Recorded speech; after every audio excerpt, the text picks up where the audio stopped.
Page 248. Last page, everyone. Brace yourself for temporal displacement. Doc shoots Marty down about trying out his car. That can wait. And says to bring her along anyway, since this concerns her too. Marty felt a strong surge of apprehension. What do you mean? He demanded. Does something happen to her? To us? Do we turn into assholes or something? Doc gets his big No, Marty. Both you and Jennifer turn out fine. It's your kids, Marty. Something has got to be done about your kids. line, only with a period at the end instead of the way Christopher Lloyd exclaims it, so I guess it's not that big of a deal after all. And Jennifer, oh Jennifer, you are so sheltered, so naive. Our kids? Jennifer asked, her head swiveling between Marty and Doc Brown. What kids?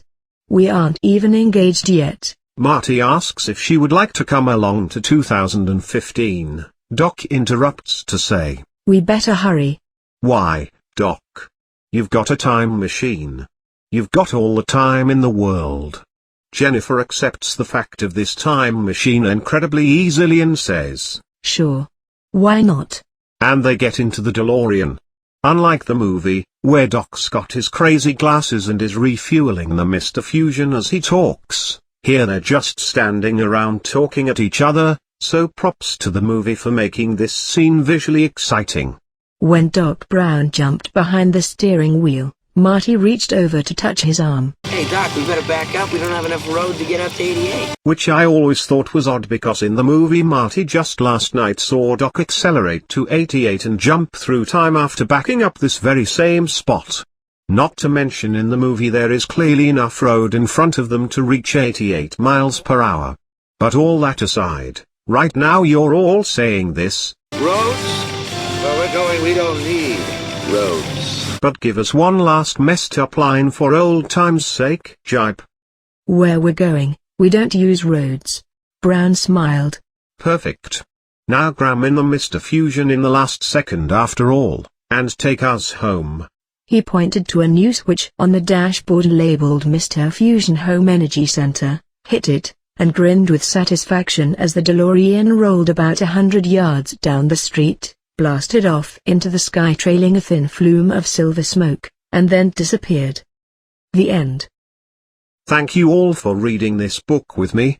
If you go back to that first page 8 months ago, you'll see my plan was to hit the 20 or so dog-eared pages and be done in a month.